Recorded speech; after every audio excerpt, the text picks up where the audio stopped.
Hi, good morning, everyone.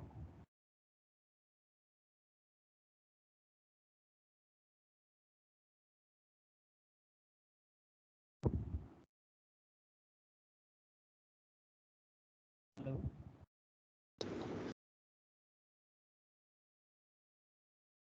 Okay. So let us start today's topic. Uh, Basically, we have almost covered the greedy approaches. So later on, one or two more algorithms will be discussed on greedy approach. And earlier we have started with the matrix chain multiplication. So in dynamic programming. So from today up to next few classes, we will cover some other algorithms of dynamic programming. Okay. In case of Dijkstra's algorithm, we have discussed earlier. So we are calculating the shortest distance from a specific source. So if we know the source, then what will be the distance of any other vertex which is minimum? That can be calculated using Dijkstra's algorithm. But in Dijkstra's algorithm, the major problem is if a graph has a negative edge, we can't solve the problem using Dijkstra's algorithm. So if a graph, so we have a weighted graph where each and every edge is positive, then we can apply Dijkstra's algorithm to find the minimum distance between a pair of vertices. Or if the source is known, then for all other vertices we can calculate the minimum distance. Now if the graph contains a negative edge,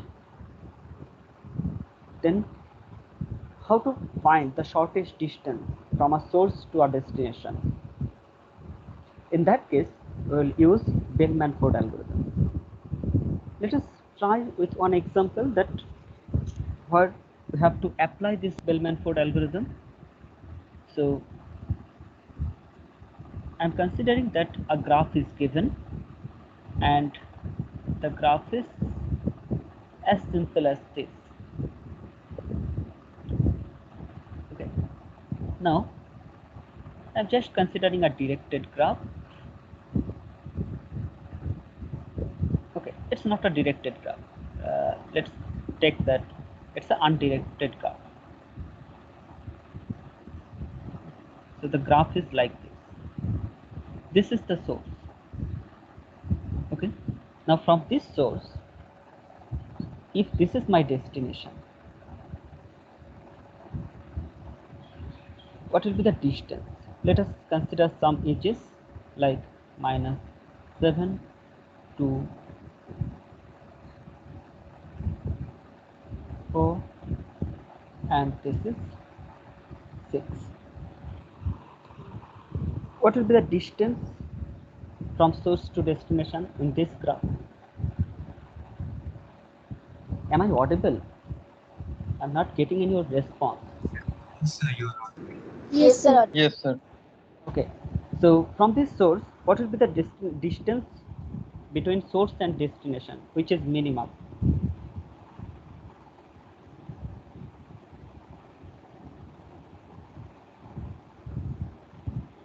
It's a simple graph. Just tell me one by one. What do Sir, you think? 11. Sir, 11. 11. Okay, I'm just marking those vertices by some mark like this one is say it's A, this is B, C, D, and E. Now in that case, you are saying 11. So in which path the cost is 11? Sir, A to B to Sir, C to A D to to B, E. B to C, C to D to D to A. No, D to E. This is the, E, sir. yeah. So A, B, C, D, E. So this cost is 10 minus 7, then 2, then 6. Okay, so the cost is 11. You have calculated it. So the cost is 11. Okay, any other option, any other answer than this? If we consider ABDE, then the cost is 10 plus 4 plus 6. So in that case, cost becomes 20. But if we follow this path ABCDE, then the cost is 11. So apparently you are saying that this one is optimal cost, but it's not an optimal cost. Think in this way. Okay, think that I'm just giving you one example. Okay, now this is, say this is your college. This is the location of the college. Okay, just I want to reverse it. Okay, say this is destination is your college, and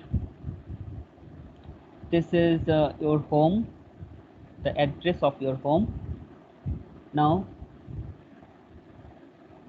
this one is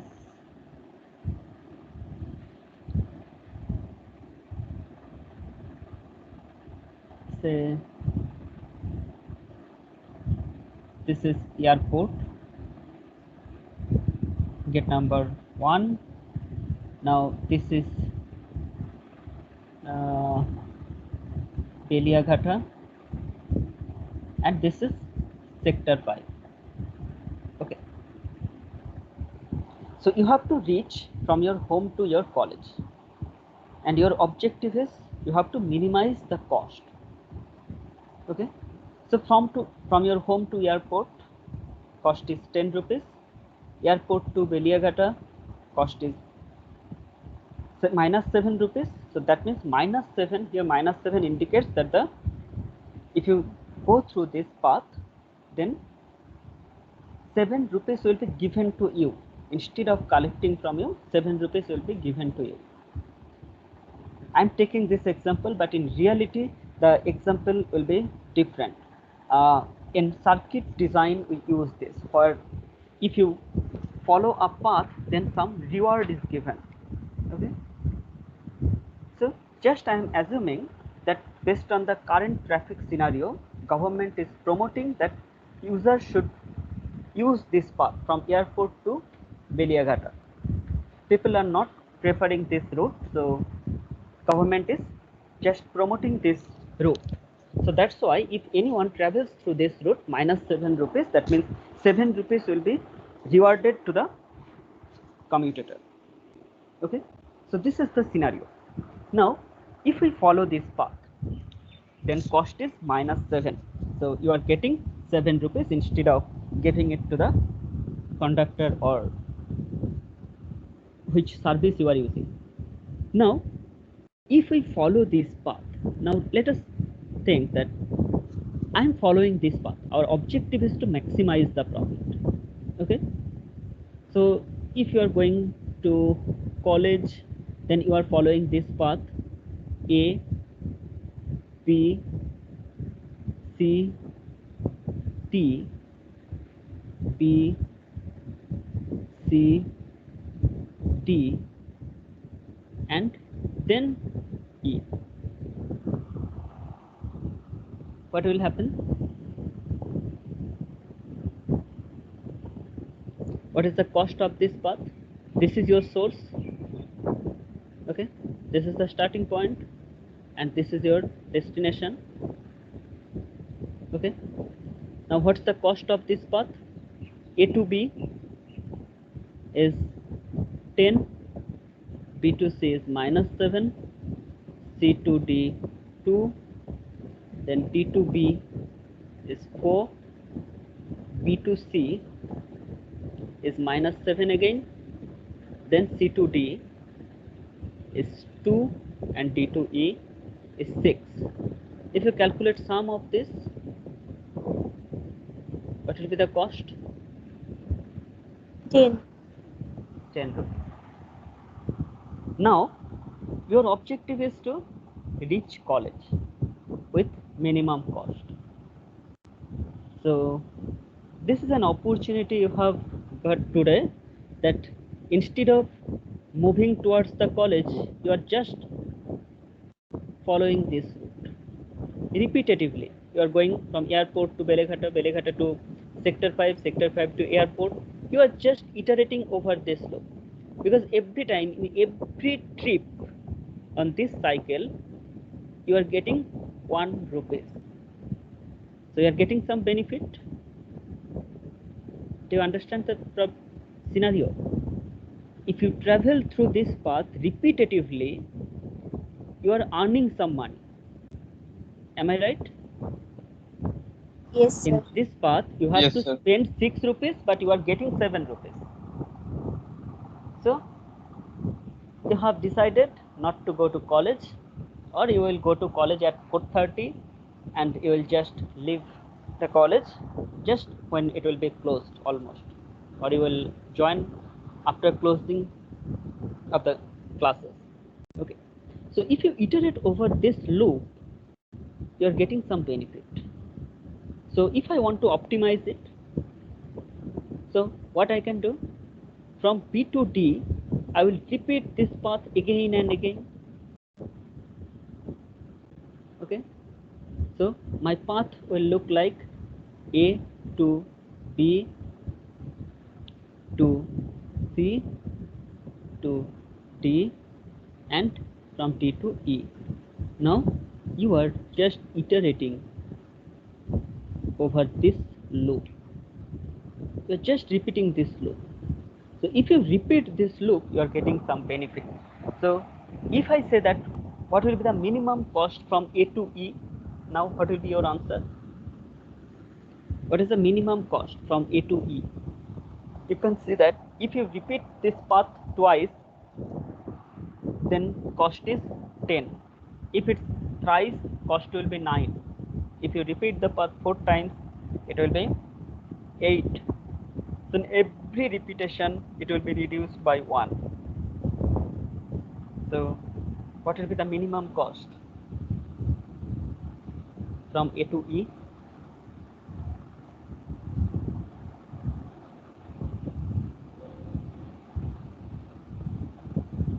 What will be your answer? What will be the minimum cost from A to E? Your objective is to minimize this cost. You have to find the minimum distance between A and E. In that case, here, if you repeat this path, then in every repetition it will be 1 will be subtracted, so basically it becomes minus infinity. Okay, am I right? Yes, Yes, sir. sir. So basically, if a graph is given, in that graph, if I want to calculate the shortest distance from a source to a specific destination, then it's not possible. So if you write a algorithm, what will happen?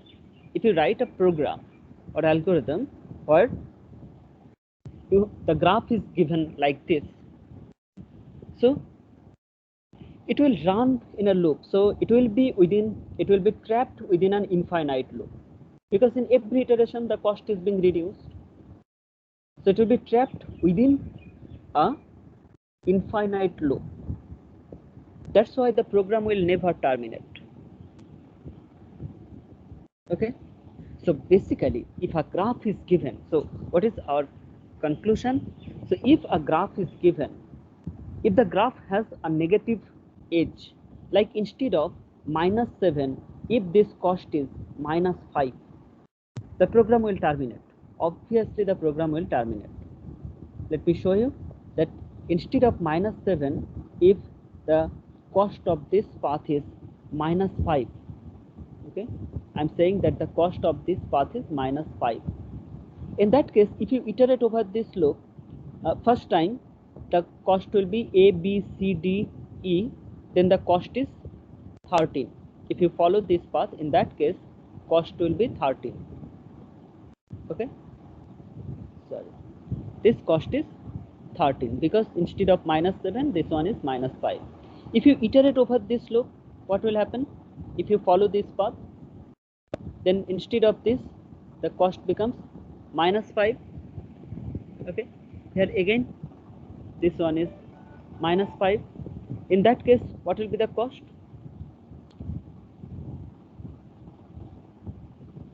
What will be the cost? It will be, the cost will be 14. Okay, if you follow this path, then the cost is probably 14. If you have not done any mistake, the cost is 14. If you retweet this path, then cost will be, the cost will be increased. It will not be decreased. In previous case, the cost is decreasing if you iterate over this loop. But in this case, cost is not decreasing. Okay, so if the cost is not decreasing, in that case, the program will not be trapped within an infinite loop here, because when it will try to repeat, then cost is increasing. So previous one is best, so it will terminate there. Okay, so this is the scenario. So the conclusion is basically, if a graph has negative edge, it's not a problem. If a graph is given or we have a negative edge will not be a problem. So if we have a negative edge weight, then Bellman's code algorithm will be able to solve this problem. But the problem is, if the graph contains any negative cycle,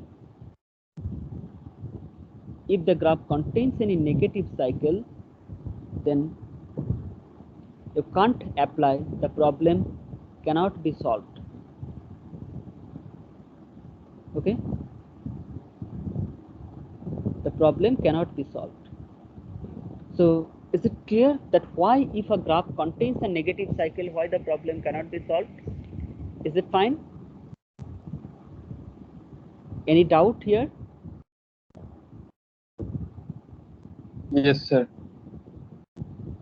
Yeah, what's the question?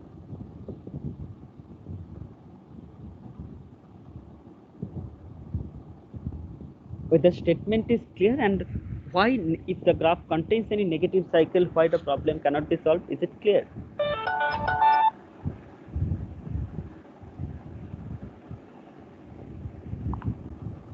Yes, sir.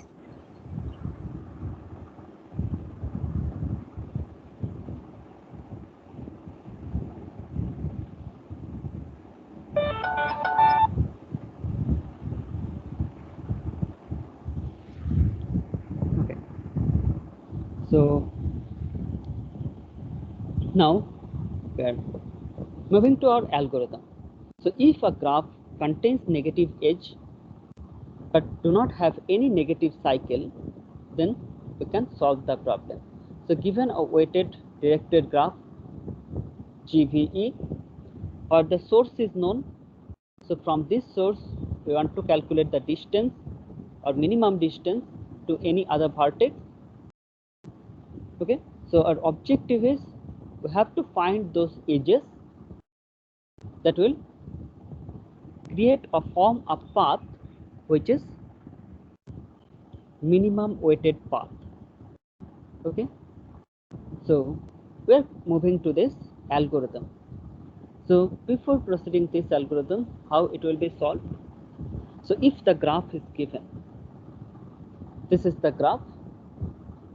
Okay, so with each and every vertex, we are keeping this information, what is the distance from this source. So source is known.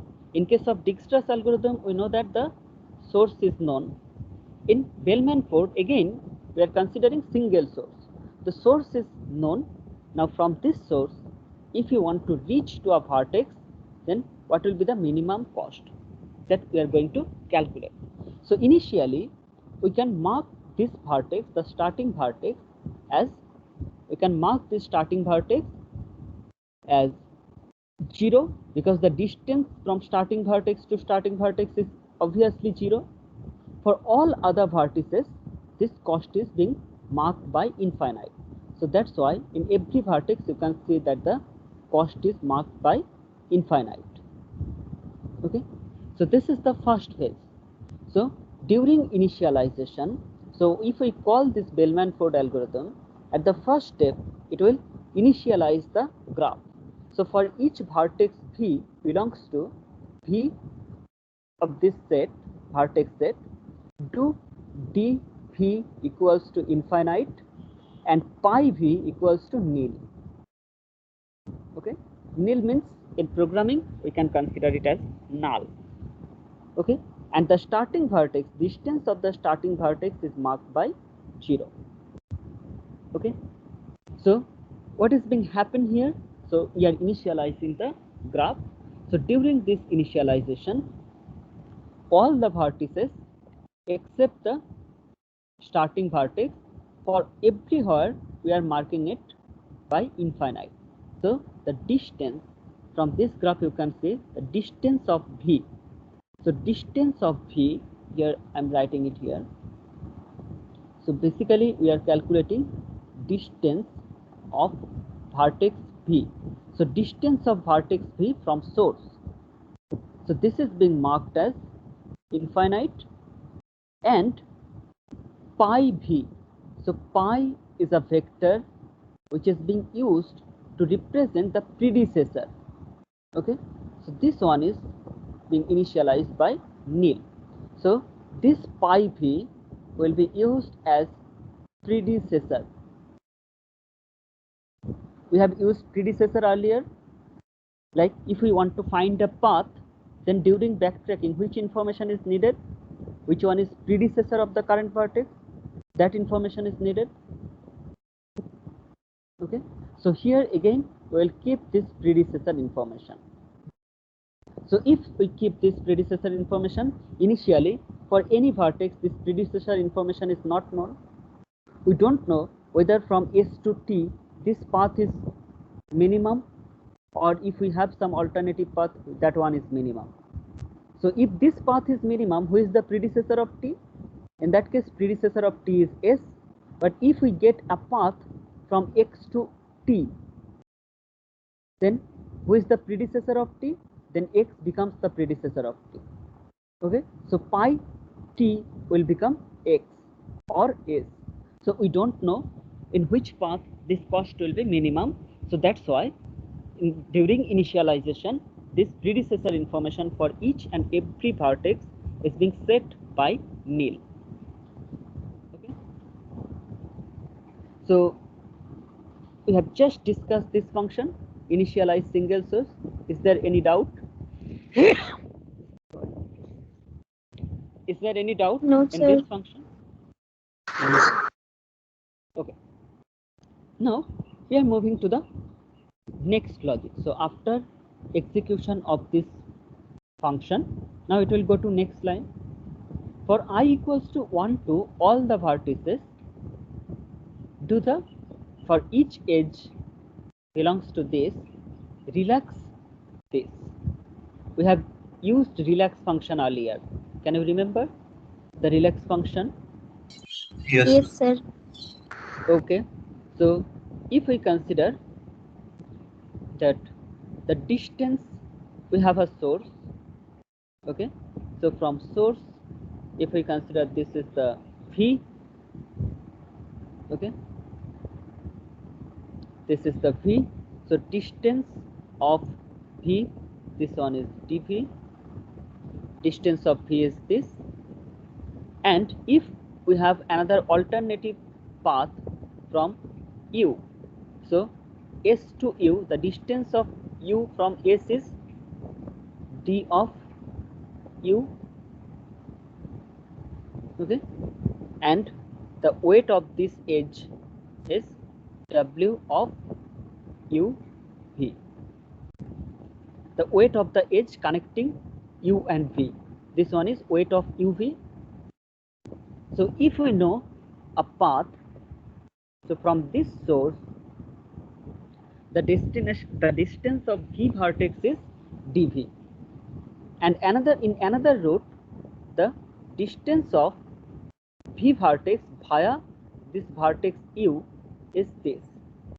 So if dv, the previous distance, that means the direct distance, or if you have calculated some distance earlier, if this distance is greater than this distance, so that means in alternative path the distance is lesser compared to the previously calculated distance. So if this one is true, what will happen? If this cost is 10, this cost is 5, and this is 3, so obviously we will follow this path SUV. Okay, so if we follow this path SUV, the cost is 5 plus 3, 8. But if we follow this path S2V, then cost is 10. So we are calling the relax function. So in that case, what will be the distance of V? Now distance of V will be updated by the newly calculated distance, distance of U plus weight of UV. That will be the minimum cost. So we are updating this distance information, and so previously dv was this, now dv will be updated by 8. And if the distance of vertex V is 8, who is the predecessor? In which path you have to reach here? So who is the predecessor of V? In that U. case, predecessor of V is U, because you have to follow this path. So predecessor of V is U. That's why the predecessor information is being updated here. Okay. So when we will execute the relax function, every time we will update the predecessor information. So if we get a better solution, if we get a path having lesser cost, then predecessor information will be updated, and obviously distance vector will be updated. So that's why we are calling relax function, where distance is being updated and predecessor information is being updated. Okay, any confusion in relax function? No, sir. Okay. No, sir. So how long it will execute? This is a sample example. So how long it will execute? For I equals to 1 to the vertices of the graph. Okay, and for each edge UV belongs to this. Okay, so we are moving to this. So for all the vertices of the graph, so for all the vertices means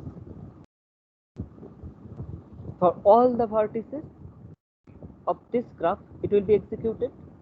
So everywhere where we are going to call relax function. So if I consider vertex T at this moment, okay, we are considering vertex T. Okay, so if the vertex is T, then for all other vertex it will happen, it will execute, because from T it will be executed for all the edges of the graph. Look at this very carefully. For I equals to 1 to V, for all the vertices, in every iteration of I we will take one vertex. Okay, then after taking that vertex, we will consider each and every edge of the graph. Okay, each and every edge of the graph in line number 3 we will call relax function. Now coming here, so if I consider any vertex, let us consider the vertex T. Okay, so if I consider this vertex T at this moment, for this vertex we have to consider all the edges. Okay, so if we consider all the edges, then relax function will be called for each and every edge. So for this vertex, what will be the cost from S to T? What is the cost of S to T? S to T is 6. Previous value, think of the formula. We have calculated if dV is greater than du plus weight of UV in previous slide. We are calling this relax function. So dV greater than du plus this. If this is true, then it will be updated. So here, what is dv? What is dv here? dv equals to infinite. The current v is t, so dv equals to infinite. So here this value is infinite. I'm sorry. So dv is infinite. Infinite is greater than du. So which one is u? S. So S means du equals to 0 plus weight of uv. That means st. Weight of st is 6. So infinite is greater than 6, obviously. If this is true, then in relax function it will be updated. So what will be the current value of dv? So 6. dv becomes 6. That's why we are updating this value to 6. And who is the predecessor of this? So at this moment, it is not shown in graph, but we need this. It is being calculated by the algorithm. Let me mark it here. So here we are calculating pi of t equals to s. So the predecessor information is s. Now it will iterate for all the vertices. Now let us consider the vertex y. So for vertex y, what will be the cost? So infinite is greater than 0 plus 7. So if infinite is greater than 0 plus 7, so it will be updated. So instead of this infinite, now this value becomes 7. Okay, so it will be updated by 7. And who is the predecessor of y? Who is the predecessor of y? In that case, s is the predecessor of y. Okay, now check it for z. If we consider z, what will be the cost?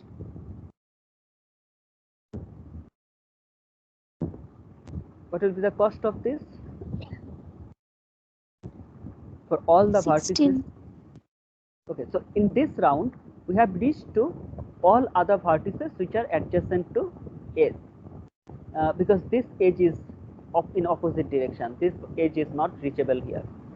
Okay, so Z is not reachable. The direction is opposite. So now we are moving to the next. Okay, so in the next step, what will happen? So pi of y is s. Then if we want to calculate the distance of z, what will be the cost of this? Distance of z.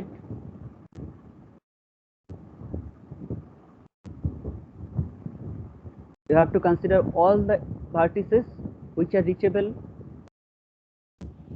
Okay, Sir, minus 4. Okay, so this value is 7. If we follow this path, then y to z, if we follow this path, I'm marking it here. If we follow this path, 7 plus 9, previous value is infinite. So 7 plus 9, this is the cost. If we follow this path, then 6 minus 4. So 6 minus 4 means, what is 6 minus 4? 2. 2. So this path is 2. Okay, so the distance of this one is 2. Okay, so here it will be updated by 2. Okay, now if we consider vertex x, what is the cost? The previous cost is 6. If I follow this path, 6 plus 5 is 11.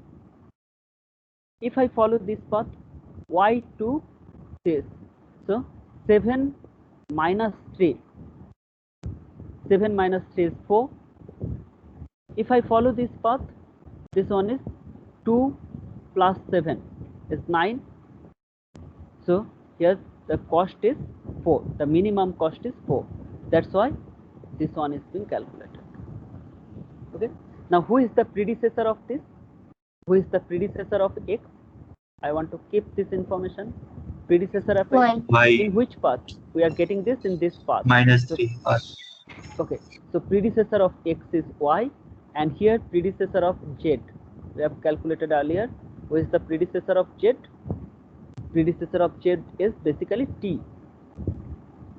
We have calculated it earlier. When we have calculated this cost, it's 7 plus 9. In this path, it's 6 minus 4, and in this, okay, 6 minus 4, we have only 2 paths. So at which path the cost is minimum? 6 minus 4 is 2. So who is the predecessor? So at that time, predecessor information is 6. Sorry, 6. It's not 6. It's T. So predecessor of Z is T. Okay. Now again, iterate it. If I call this, what will happen in the next step? Again, for all the vertices, it will be executed. Okay. So if we execute it for all the vertices, the graph will be updated accordingly. Okay. So if the graph is being updated accordingly, so finally we are getting this graph. So we are getting this graph finally. So this graph is basically, this is the final solution. So if we reach to this final solution, this is the optimal cost. Now if I say, what is the distance of X?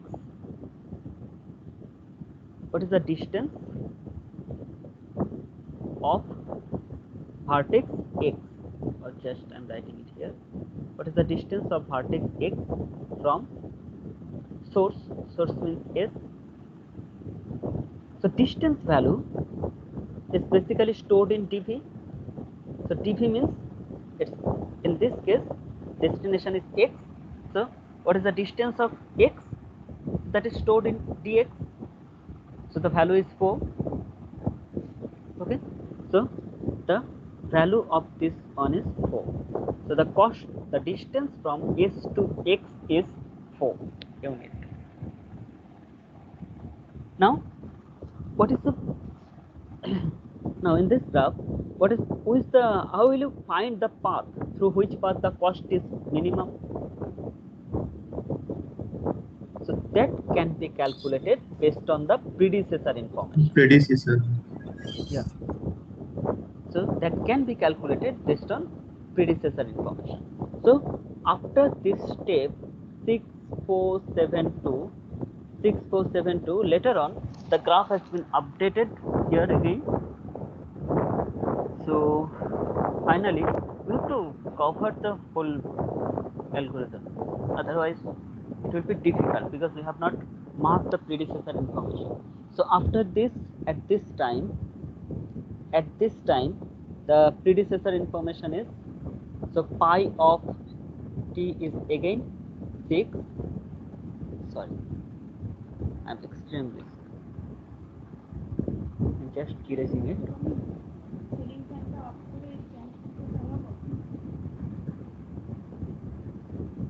So pi of t equals to, at that time pi of t was s,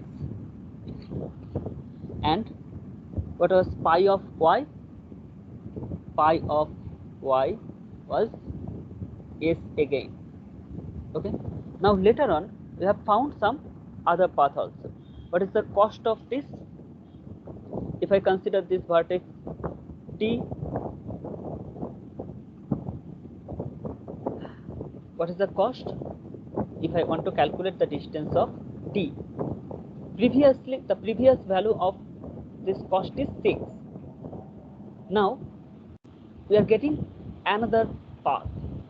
So another path means from vertex x, if we move here, what will be the cost of t? The distance of vertex x from S is 4. This distance is 4. So 4 minus 2.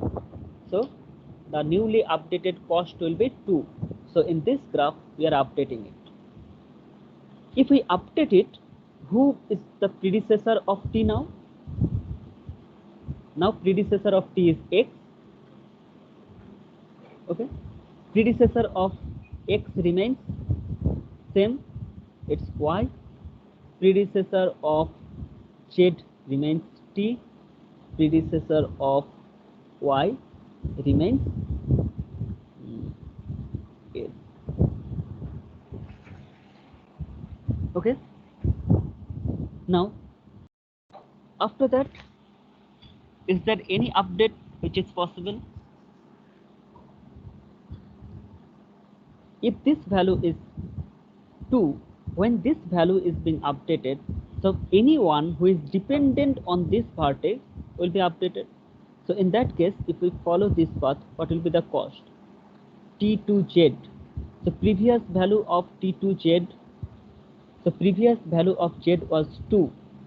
Now cost of t, cost of t is updated to 2. So 2 minus 4, this value is 2 minus 4. So the new value of z vertex will be minus 2. Z vertex will be minus 2. The new value of z vertex is minus 2. So if the new value of z vertex is minus 2, then who will be the predecessor of z? The predecessor of z, now it's t. So for all other vertices, pi of x is y, pi of t is x, pi of y is s. Okay, so this is the current scenario. So if this is the current scenario, that means finally we have reached here.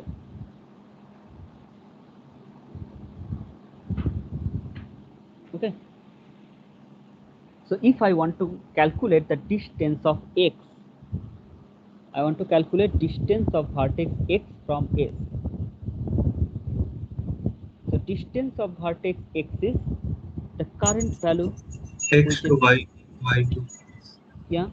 So now how to calculate the path through which this cost is minimum? So from x, Predecessor. who is the predecessor of x? So predecessor of x is y. So its predecessor will be y.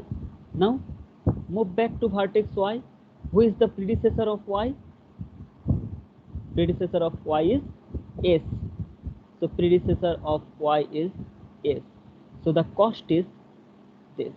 So s to y is 7 and y to x, this is minus 3. So the cost is 4. Consider any vertex, like if I consider I want to calculate the distance from S to Z. So go to Z. What is the cost of Z? Cost of Z is minus 2. So this is the cost. So cost of Z is minus 2. So who is the predecessor of Z? Predecessor of Z is T. So its previous vertex will be T. What is the cost of this edge? Cost of this edge is minus 4. Now who is the predecessor of T? X. So predecessor of T is X. What is the cost of this? It's minus 2. Who is the predecessor of X? The predecessor Y. of X is Y. And who is the predecessor of Y? Predecessor of Y is S. So S to Y, the cost is 7. Y to X, the cost is minus 3. It's minus 2, minus 4. So total cost is 7 minus 5, it's minus 2.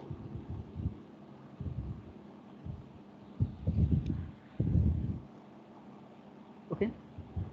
So in this way, we are going to calculate the shortest distance from a specific source. So this algorithm is known as Bellman-Ford algorithm. Okay. For each edge u to v, if this one is greater than this, then it will return false. So this return false is basically the condition by which we can check Sir, I have a doubt. Yeah. So can you please tell the difference between the Dijkstra's algorithm and Bellman's model? Because both are almost same. And why are we using Bellman's model? Like what advantage it has over the Dijkstra's? If we have a negative cycle, then none of this algorithm will work. In case of Dijkstra's algorithm, if we have a negative edge, then it will not work. But Bellman-Ford algorithm will work on negative edge.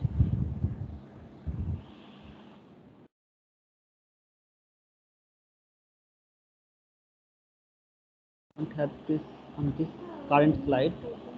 Let me show you.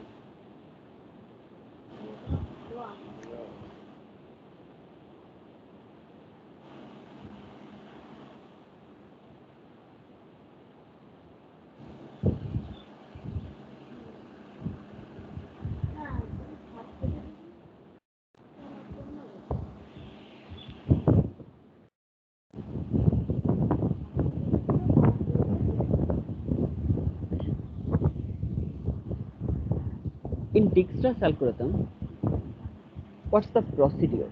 How it works?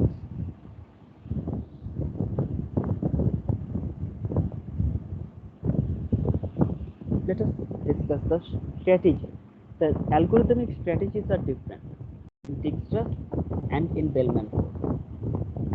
In Dijkstra's algorithm, how we proceed? We are starting from a vertex, then all the neighboring vertices which are reachable from this vertex are being updated. Okay. This is the logic Dijkstra's algorithm. We are initializing the single source, so the function is same, initialize single source, except the starting vertex. All other vertices will be marked by infinite, the cost will be marked by infinite, or distance will be marked by infinite, and the other thing is the predecessor information will be marked by nil. Now here in Dijkstra's algorithm, we are starting from a vertex S. Okay, so for all the vertices we are moving here. So initially Q contains all the vertices of the graph. Now we are extracting the minimum mean Q. Okay? We are extracting the vertex having minimum weight. Okay? Now considering this, then we are adding it to the starting vertex or the set, okay, S, which is initially null. In every iteration, one by one vertex will be added to it. For each vertex, then for each vertex V which are adjacent to U, we are doing this relax function. The approach is, in case of Dijkstra's algorithm, we are going to start from a vertex. If we start from vertex S, we are just updating all the vertices which are adjacent to S, not other vertices. In every step, we are going to update the vertices which are adjacent to S. Am I right here? And in the next step, which vertex will be chosen? For which the weight is minimum. Okay. In the next step, only that vertex will be chosen for which the weight is minimum. In case of Bellman-Ford algorithm, this is being done. We are not starting in that way. After initialization, now for each and every vertex and for each and every edge, you have to call this relax function.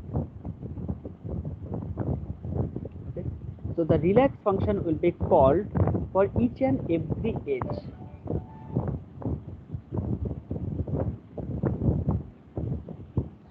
Am I?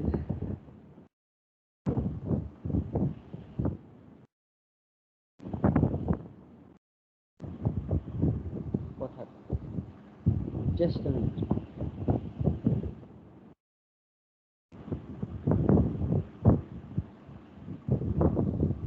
Oh.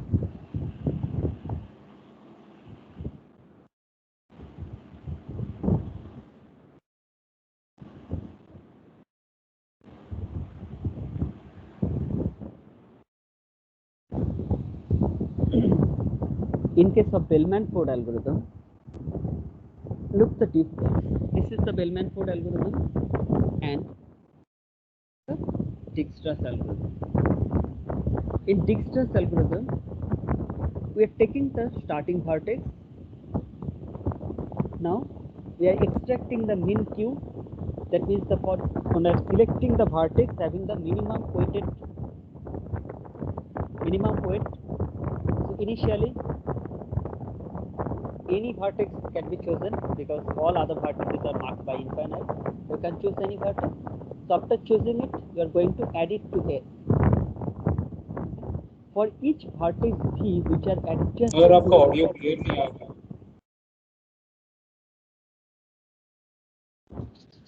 Hello. अब आ रहा Okay.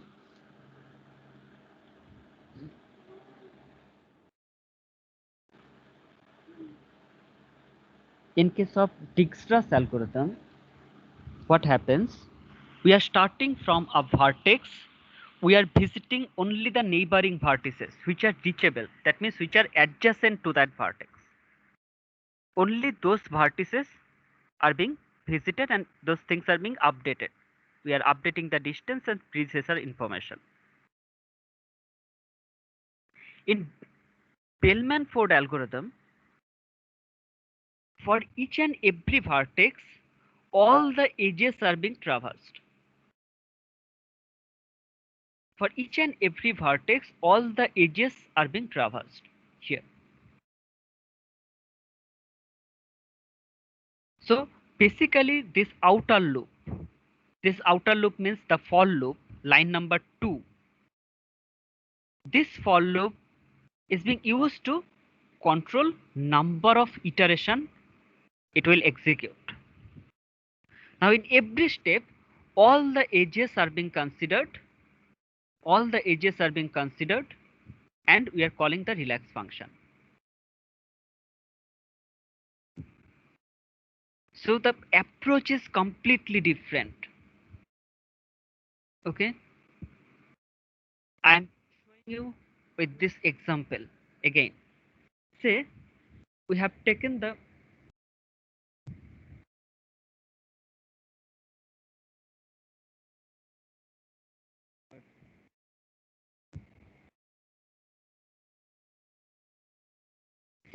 we have taken the edges like so set of edges. Acha, okay, just wait. S T X S T X Y Z. Okay. So here I'm writing it just beside this algorithm. What is the set of edges? The set of edges is basically E G. This set is basically S to T is an edge. So the number of vertices is this. So the number of vertices is S, T, X, Y, and Z. This is the set of vertices. Okay.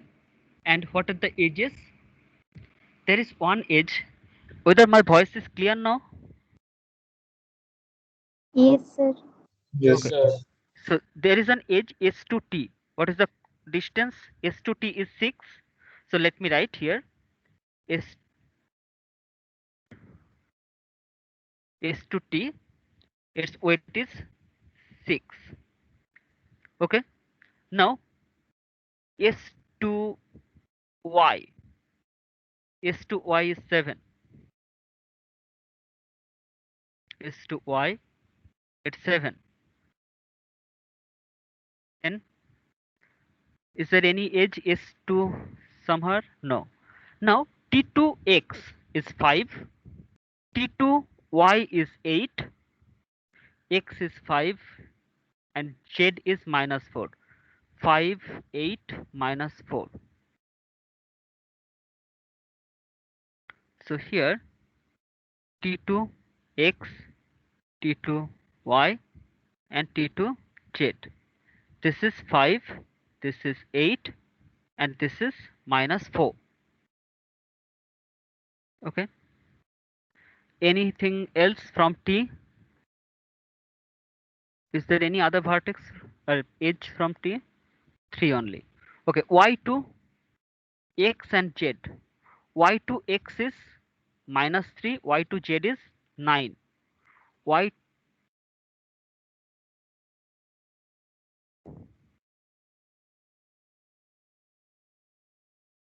Y to X and Y to Z. This is minus 5 and this is 9. Am I right? Y to X, Y to X is minus 3 and Y to Z is 9. Okay, this one is minus 3. Now, the other edges, T, Y, from X, we have already taken. From Z, what are the edges? Z to S, there is only one edge, Z to S, and the cost is 2. Z to S, oh no, another edge is there, Z to S and Z to X. Okay, so Z to S and Z to X. Z to S, this cost is 2. Z to S is 2 and Z to X is 7. And Z to X is 7. So this is the set of edges. This is the complete set of edges. Okay. So how it will proceed?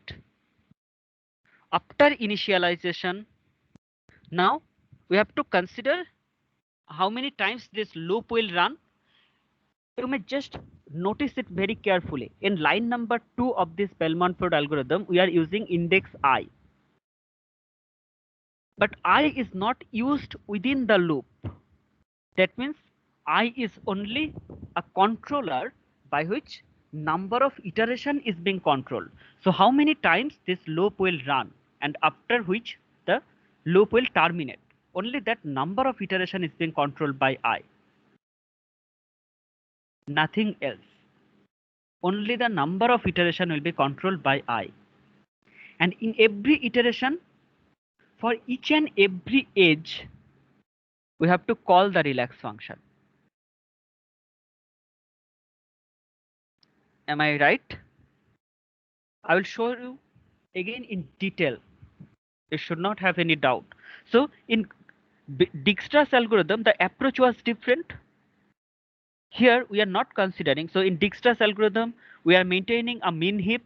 From the min heap, we are selecting the minimum weighted vertex, from which vertex we are checking the distance of all the neighboring vertices only.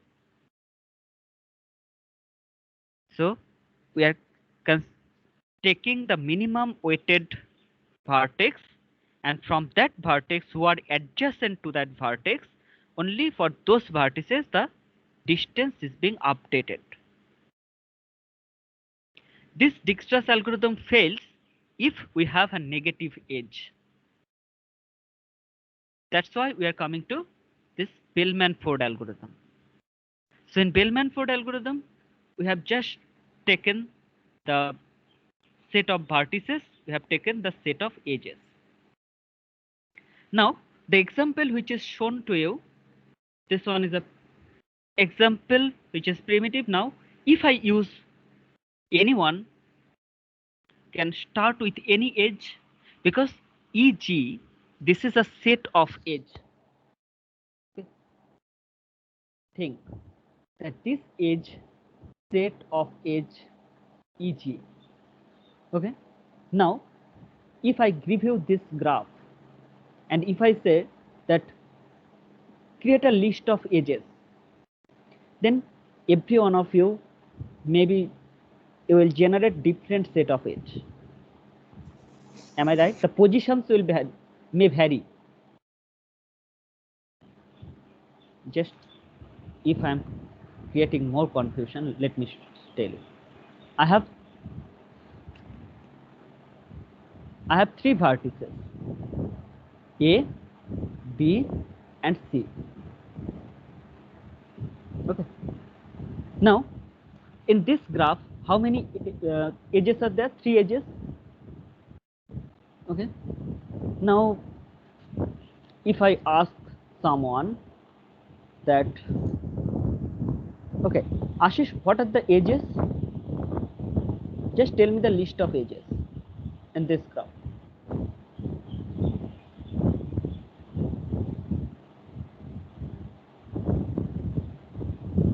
Hello?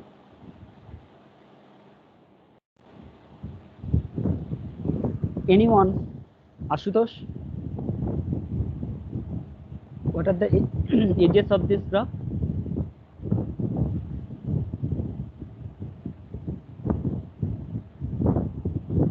Am I audible? Yes, sir, audible. Yes, sir. Okay. Basically, I want to know that if I can write here, I can say that the edges are A to B. Sir, AB, BC, AC. Okay, AB, BC, and AC. Now, if I ask the edges from anyone else, he may say that the edges are BC, AC, and then AB. This sequence may vary. If you create a set of edges, the sequence may vary, but the algorithm will generate, always it will generate the same output. Am I clear to you? Yes, sir. The edges in which sequence Yes. you will take it within the set, that may vary, because the graph is given. Now you can choose any vertex or any edge from random position. So someone may say that instead of the first edge is S to Y instead of S to T. Anyone may choose that. I think we have missed some of the edges from X. Is there any edge from X? Okay, sorry. Is there any edge from X? Yeah, X to T is an edge for which cost is -2. X to T, but we have not written it here. X to T is an edge, so we have missed this edge. Just I'm adding it here, X to T, and cost is -2. Okay, but still, whether I am adding this edge at the end or at the beginning or at any intermediate position, the result will not be different. So according to the logic in Bellman-Ford algorithm, which is written in line number 2, this I is basically controlling the loop. So how many times every edge are to be considered? If the number of vertex is 5, then this loop, line number 2, will iterate 4 times. In our graph, number of vertex is 5. So Vg, you can see that this is the length of the or size of this graph, vertices. Okay, so Vg is the set of vertices. Now we are using this line to represent number of vertices in this graph. So number of vertices in this graph is 5. So 5 minus 1, that means this loop will run 4 times. So in every iteration, what we have to do? We have to take all the edges and we have to call the relax function. That's all. So what will happen here? Let us take what is the information we have. Sorry, here. Let me consider that initially, what is the value of ds? ds equals to s is the starting vertex. This distance is 0 in initialization. D of t is infinite. Predecessor of t, who is the predecessor of t? This is, I don't have sufficient space, just I'm trying to cover the whole thing here. Just give me 1 minute.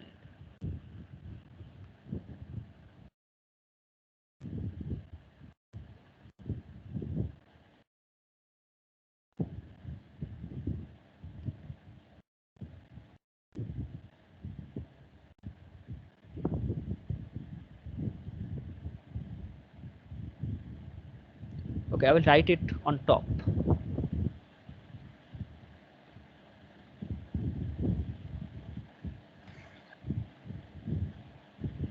Okay. So initially, d of s, this is the starting vertex. This distance is 0 after initialization. D of t, what's the cost? It's infinite, and pi of t is nil. Okay, then d of y is again infinite, then d of y, then x is infinite, d of z is again infinite. For everywhere, pi information is null. Okay, for every location, pi information is null. Now I'm going to update it. I'm just removing this pi information, because if you know pi, then you can easily calculate the, from this predecessor list, you can easily calculate the path. Okay, I'm not going to mark pi. So this is the initial, after initialization, this is the scenario. Now, what's next? The next step is in line number 3. How many times this loop will run? It will start with first iteration. So when I equals to 1, when I equals to 1, for each and every edge, relax function will be called. Okay, so choose the first edge. This is our set, we have prepared it earlier. The first edge is s to t. Okay, choose this edge s to t. So we have to call this relax function. If we choose s to t, then what's that? S to t, the edge is s to t. So if we consider an edge u to v, then relax function is being called. How this relax function is being executed here? This is the relax function. Can you see my pointer? We have shown it that, so if we consider an edge u to v, the relax is being executed in this way. Okay, so how this relax function is executed? dv, the previous value of v, and s to t is the edge. So edge weight, if edge weight is s to t,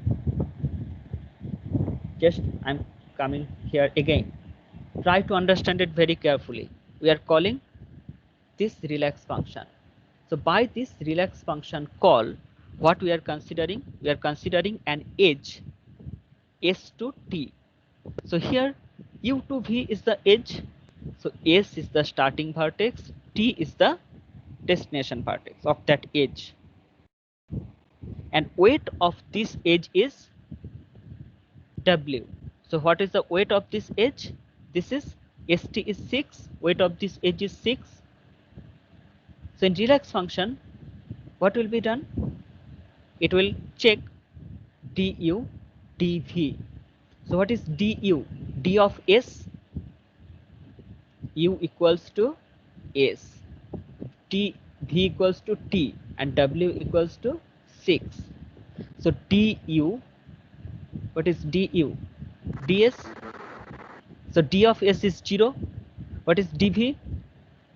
dv equals to, so dt equals to infinite. So infinite is greater than 0 plus 6. So which one will be updated? So dv will be updated. So dv will be updated. So that means dt, the age is s to t. So dt will be updated. So this value will be updated by 6. Okay. Now take the next stage. If I take the next stage s to y. So y. So dy. dy is infinite.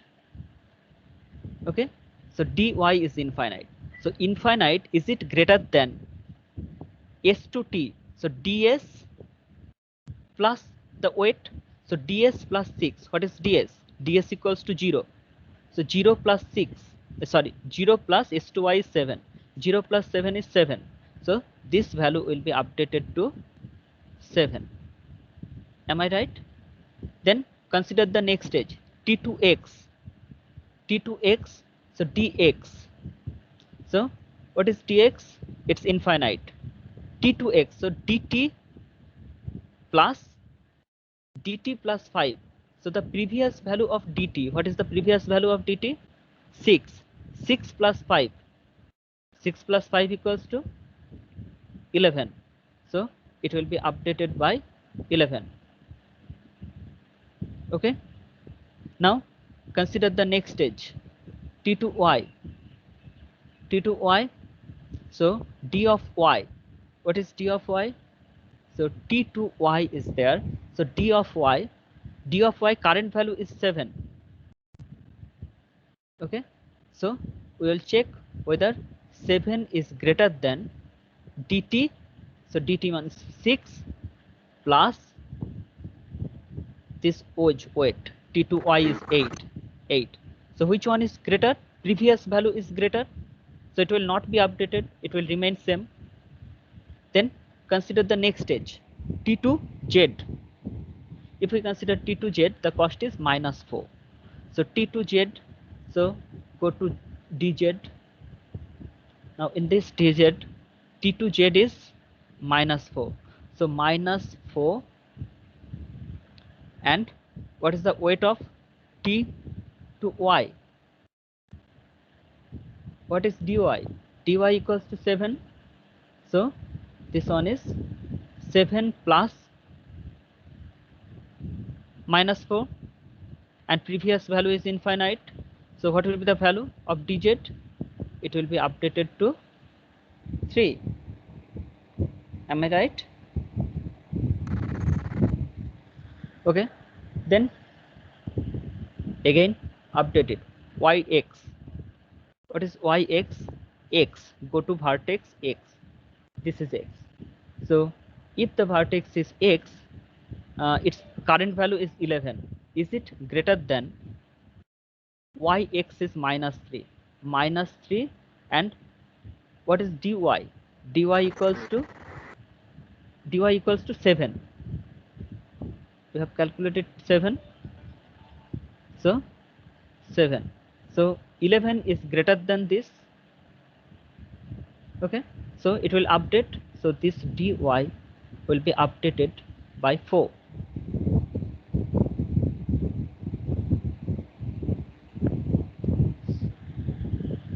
Sorry. Here I have done some mistake. This is x. dx will be updated by 4. dx will be updated by 4. Now take the next stage, y to z. What is z? Takes the next stage, z. So z dz equals to 3. We have to check whether 3 is greater than dy. dy equals to 7 and y to z equals to 9 plus 9. No, the previous value is better, so it will remain same. Then it will go to next stage, z to s. What is Z to S? Z to S is 2. So go to S, go to this vertex S. Now whether it will be updated, Z to S is 2, and what is D of Z? D of Z is 3. Is it greater than 0? Sorry, 0 is greater than 2 plus 3? No. So DS will not be updated. Okay. Now if I choose the next stage, this Z to X. Okay, Z to X. So D of X, Z to X, dx. So current value of dx equals to 4. Is it greater than Z to X? Z to X is 7 plus what is dz? Dz equals to 3. No, previous value is better, so it will remain same. Now x to t is minus 2. So let us check dt. So current value of dt equals to 6,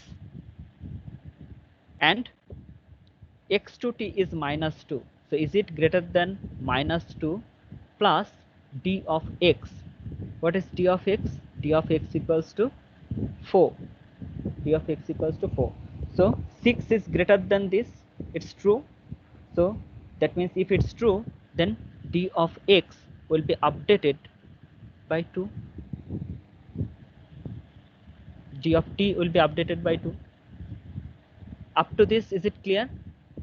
So finally, what are the final values at the end of the first iteration? It's not the end of the whole program.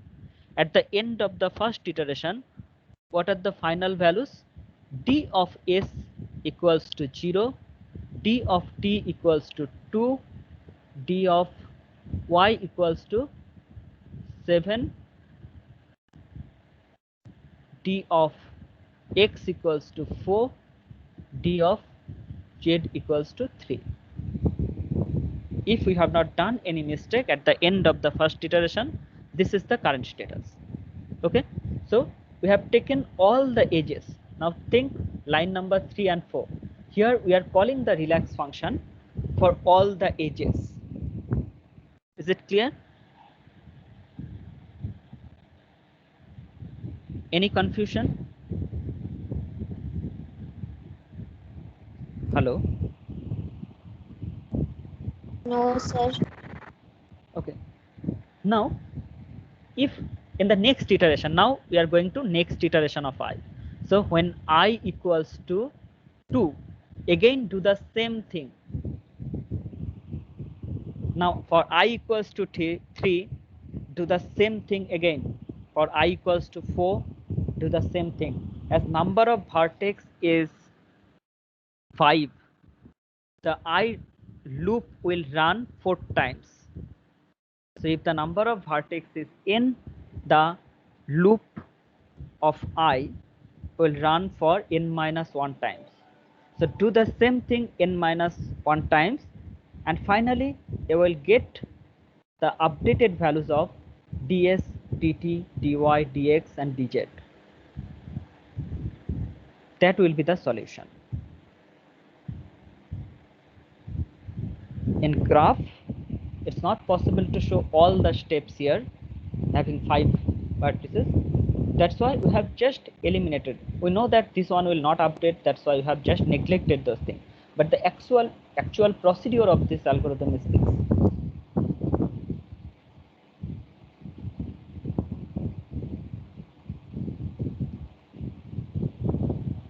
Any confusion or doubt, please tell me. No, sir. Okay. At the end of the algorithm, okay, just at the end of this, that means I mean up to line number 4, when this loop, which is being controlled by A, this block will be executed. So basically, I'm trying to say that when this block will be completed, that means each and all the iterations will be executed. at the end of this, we have to check just once for all the edges whether dv is greater than du and this. What does it mean? If dv, at this moment we have got all the updated values of dv, du and those things. So for all the vertices we know the updated value. Still, if dv is greater than du plus w of this, that means there is a scope of improvement. Why we are calling the relax function? Relax function is being called and it is performing the improvement to the previously calculated distance. So if at the end of the algorithm, if we get a scenario that again for there exists an edge for which improvement is possible, it should not be there. Okay, so it should not happen at all. Improvement should not be possible at this moment. So if there exists any edge for which this improvement is still possible, that indicates that the graph has a cycle. Sorry, graph has a negative cycle.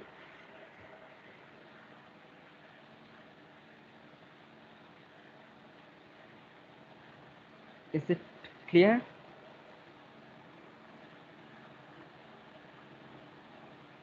Hello? Yes, sir. Yes, sir. Yes, sir. Okay, so this is the indicator. That's why in Dijkstra's algorithm, okay, in case of now what will happen, let me tell you that in case of Dijkstra's algorithm, if you run this program in this way, if you apply Dijkstra's algorithm on a negative weighted a graph having negative cycle, that program will never terminate. It will be an infinite loop. Okay, in case of a graph having some negative weighted edge but don't have negative cycle, if you apply Dijkstra's algorithm, sometimes you may get optimal solution, but sometimes it may fail. Okay, so Bellman-Ford algorithm is needed where we have a negative edge in a graph. So in a graph, if we have some negative edges but we don't have negative cycle, then Bellman-Ford algorithm is suitable. But if a graph has only positive edges, then we can apply Dijkstra's algorithm. Then in the next class we will discuss another algorithm, and the algorithm is basically a Floyd-Warshall algorithm. So Sir, noises are coming. Voice is not clear. Wind noise are coming, sir. okay. So in the next class we will discuss Floyd-Warshall algorithm, by which the distance between any pair of vertices can be calculated. If a graph is given, so in this graph, what we have calculated here. So if we have this graph, the weight of an vertex is represented here. At the end of this program, the weight of the vertex is represented here. Okay. So it indicates that the distance of this vertex from source. Okay. So this is the distance of the current vertex from the starting vertex or source. But if we want to calculate the distance between any pair of vertices, if a graph is given, if we run that algorithm, Floyd-Warshall, then we will get the output where distance between any pair of vertices can be calculated. So it will generate a matrix. This matrix will represent the distance between any pair of vertices. And if the distances, we get the distance, there will be another matrix that will be a predecessor matrix. From the predecessor matrix, we can calculate the path between any pair of vertices for which the cost is minimum. Okay, so we will discuss that algorithm in the next class, but if you have any doubt, we want to discuss it here, and then we will close today's class, because the second algorithm cannot be started within 10 minutes.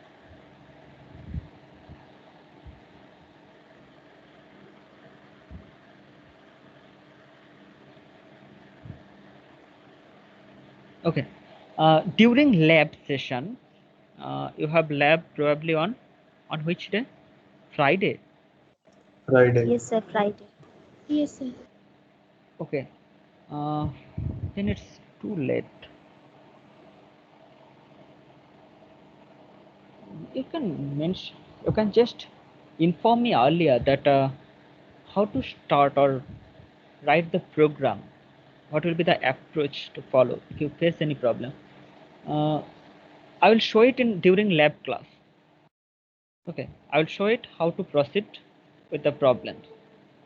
If anyone of you are facing any problem, that how to proceed with the programming, because the algorithms are clear probably, but how to proceed with the programming, that how you will implement it in any language, I will show it in the next lab. During next lab, I will show it. So within 3 hours, I can show you approximately 3 programs or 4 programs. Okay. Sir, we have a request. Yeah. Sir, program ইমপ্লিমেন্টেশনটা ওটা একটু screen share করে ইমপ্লিমেন্টেশনটা দেখালে আমাদের জন্য করতে সুবিধা হয়।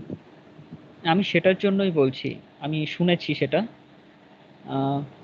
তো আমি সেটা তোমাদের দেখিয়ে দেবো, মানে আমি তোমাদের সামনে বসে স্ক্রিন শেয়ার করে আমি প্রোগ্রাম দু একটা লিখে দেখিয়ে দেবো, কিন্তু সেটা থিওরি ক্লাসে করছি না, কারণ during this theory class the major problem is the second class test, that means for CA2 the syllabus will be common for section A as well as section B, and the question paper will be common question paper. Okay, so we have to cover the topic in both of this section. That's why we are in tight schedule. That's why I'm unable to show it today or during this theory class, but in the next lab I will show it that how to write program.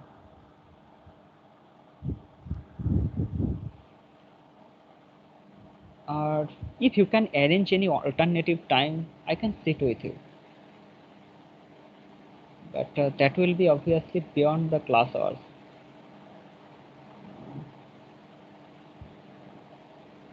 You may discuss and you may inform. If you want to sit with me before Friday, then tell me the time. I will try to arrange the class.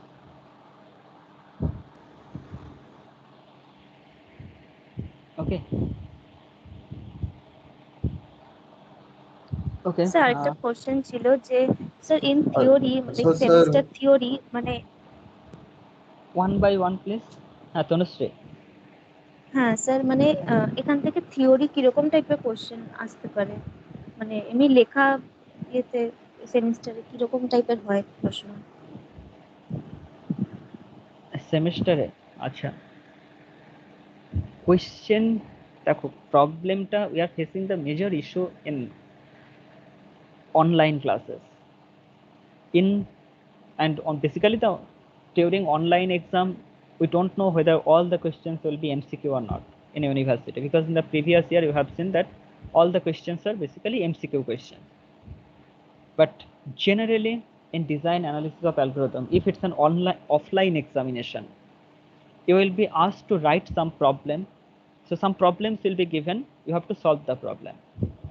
Sometimes you will be asked to write some algorithm, like it will be mentioned that write Dijkstra's algorithm and its complexity. Okay. Analyze the complexity of Dijkstra's algorithm and write the algorithm. This is one kind of questions which are given.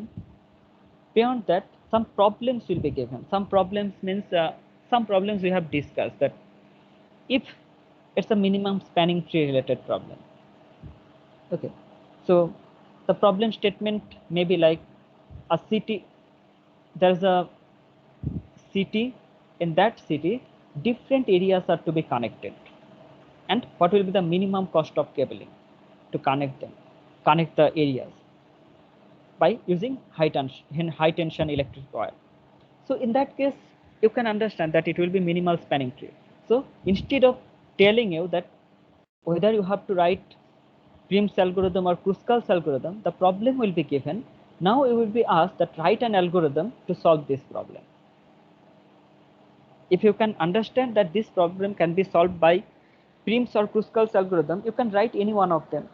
Just before writing the algorithm, you have to mention that two algorithms are there, and these algorithms are Prim's and Kruskal's algorithm. So you are writing the Prim's algorithm or Kruskal's algorithm.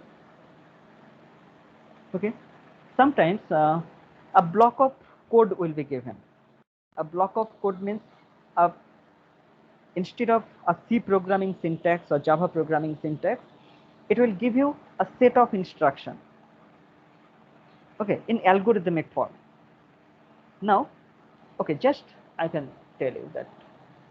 Okay, just think that difficult.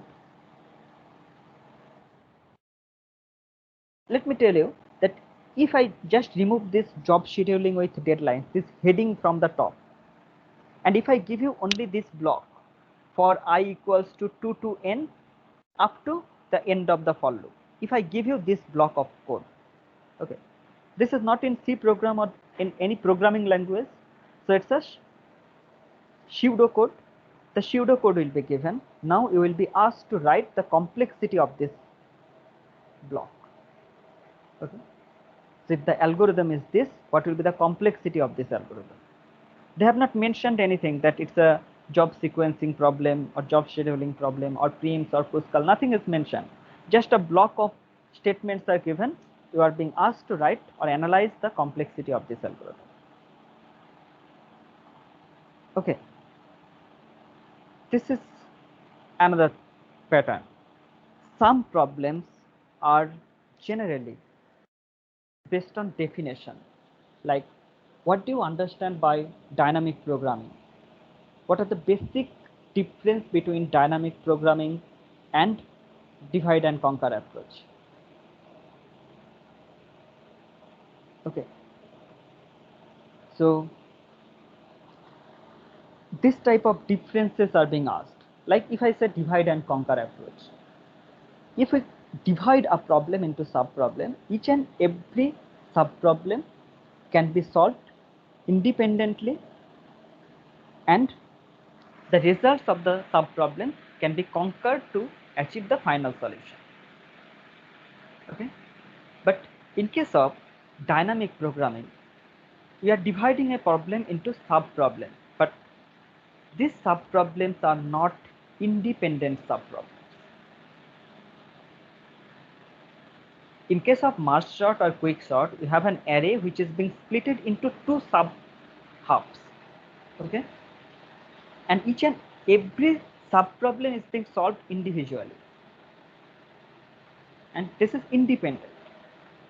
But in case of dynamic programming, it's a overlapping sub-problem. Okay, so the basic differences will be asked. So this type of questions are generally given, but in MCQ the question preparation is quite difficult. Sometimes it will be like this, some statements will be given, and you will be asked that whether this statement is true or false. If a problem is given, some sample solutions will be given. You have to find that which one is correct or not, like that. We may discuss it after CA2. Appear in CA2. We'll take your performance. After that, before CA3, we'll discuss. Okay. Okay, sir. Okay. Anything else? Sir, we have 2 minutes of time. If possible, can you tell about the ACM chapter? Because like I have told to all of them, but only 2 to 3 students are interested, not more. But within this time, we will meet all of you in another meeting. Today we have a meeting of coding club. During that, we'll decide that when we'll sit with all the students of your batch. Not, it will not be like batch wise, it will be in the whole college. So we'll just address the things with everyone. Those who are interested, you may join. Okay, it's up to you, it's not for our benefit.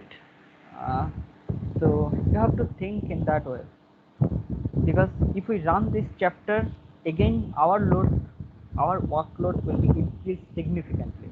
Running a chapter is not just for fun, because you know that if we run any chapter, whether it's a coding club or student chapter or anything else, to run this chapter, it will not be just like we will form a club. Officially the club exists, but there is no activity of the club. It will not never run in that way. You are not just being asked to register in ACM, or just we are going to start a student chapter officially and there will be no activity. I don't believe in that way. So that's why if I be involved with any chapter or any club, then obviously I will spend some time with that. So we are just, I have sent you the message just because that I want to tell you that one chapter is being formed at Collagen, and without your participation, obviously the chapter cannot be open and there is no use of it. If the students of computer science and IT are not interested, then because this chapter is only for CSE and IT. So in other departments, this chapter is not useful. Whatever technical talks or discussions or workshops will be conducted here, everything will be related to computer science. We are not going to organize anything which is related to mechanical or other department. So mostly it will be competitive coding related things. So basically under student chapter we are planning for project.